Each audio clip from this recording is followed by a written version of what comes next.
मैंने तुम्हें कितनी दफा समझाया है, तुम कोई काम ठीक से नहीं करती, ना वक्त पर काम ना ढंग से काम, हर दफा एक ही शिकायत। और अब जाओ, जल्दी से मेरे लिए एक कप में चाय बनाकर लाओ।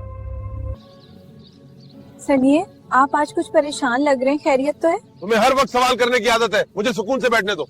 बच्चे हैं, खेल रहे हैं, आप गुस्सा क्यों कर रहे हैं? मैंने कहा ना मुझे तंग मत करो। मैंने गलत किया। मैंने तुम्हें कितनी दफा कहा है कि चाय में चीनी कम डाला करो, ये फिर बहुत ज्यादा मीठी है। मुझे माफ कर दे। मुझसे ध्यान नहीं रहा। अम्मी।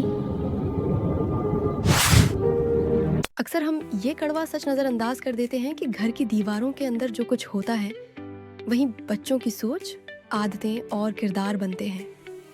जब एक बाप मामूली बातों पर अपनी बीवी पर हाथ उठाता है, उसे जलील करता है, ऊंची आवाज़ में डांटता है, तो सामने खड़े नन्हे बच्चे खामोशी से ये सब सीख रहे होते हैं।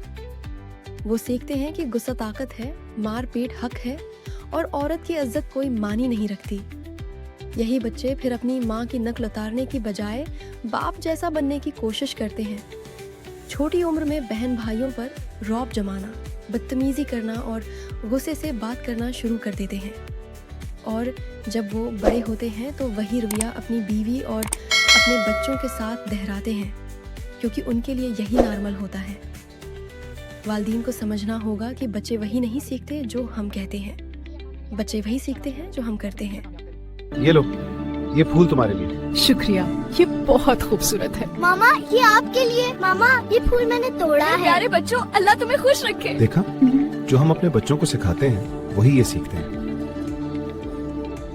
अगर एक बाप अपनी बीवी से नरमी से बात करे, उसकी इज्जत करे, उसके सामने हाथ जोड़े नहीं बल्कि हौसला दे, तो बच्चा सीखता है कि मोहब्बत ताकत से बड़ी चीज है।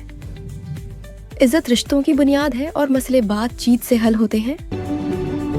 तुम काफी थकी हुई लग रही हो, सुबह से अकेली काम कर रही हो। हाँ, बस बच्चों का नाश्ता और आपके लिए खाना बना रही हूँ। आओ, तुम जरा बैठ जाओ, आज मैं खाना बनाऊंगा। नहीं नहीं, आप क्यों तकलीफ करेंगे? ये तकलीफ नहीं, ये मेरा हक है, तुम आराम कर। बच्चों के सामने वालिदैन का एक दूसरे का एहतराम करना ही वो सबसे बड़ी तरबियत है जो हम अपनी आने वाली नस्ल को दे सकते हैं।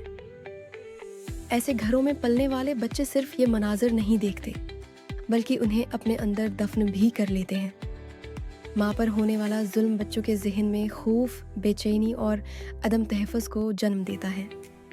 वो हर वक्त डरे सहमे रहते हैं, मामूली आवाज़ पर चौंक जाते हैं, उनका दिल घबराहट से भरा रहता है और वो अपने जज्बात का इजहार नहीं कर पाते। कुछ बच्चे अंदर ही अंदर टूट जाते हैं, खामोश, उदास और खुद को कसूरवार समझने लगते हैं। ये हालात कब ठीक होंगे? मेरे घर में रोज लड़ाई क्यों होती है? अम्मी अबू हर वक्त झगड़ते रहते हैं। जबकि कुछ बच्चे इसी दर्द को गुस्से में बदलकर ज़िदी, चढ़चढ़े और तशद्दुद पसंद बन जाते हैं। उनका जहन मुसलसल कन्फ्यूजन में रहता है कि मोहब्बत क्या है और जुल्म क्या। यही जहनी अलझनागे चलकर उनकी पढ़ाई, रवैये, एतमाद और रिश्तों पर गहरा मुनफी असर डालती है। अगर ये जख्म वक्त पर ना भरे जाएं तो यही बच्चे बड़े होकर या तो खुद जुल्म सहने वाले बन जाते हैं या जुल्म करने वाले, और यूं एक टूटा हुआ दायरा नस्ल दर नस्ल चलता रहता है। बेटा देखो, ये पार्क कितना खूबसूरत है ना। अल्लाह हमें ये सब नेमतें देता है, इसलिए हमें हमेशा शुक्रगुजार रहना चाहिए। बेटा, सबसे पहले बड़ों की इज्जत करना सीखो। जब कोई बड़ा बात करे तो गौर से सुनो और कभी ऊंची आवाज में जवाब। उम्मीद करती हूँ कि ये वीडियो वालिदैन के लिए हेल्पफुल रही होगी। अगर पसंद आई हो तो ऐसे मज़ीद इंफॉर्मेटिव वीडियोस के लिए हमारे चैनल को सब्सक्राइब करें। शुक्रिया।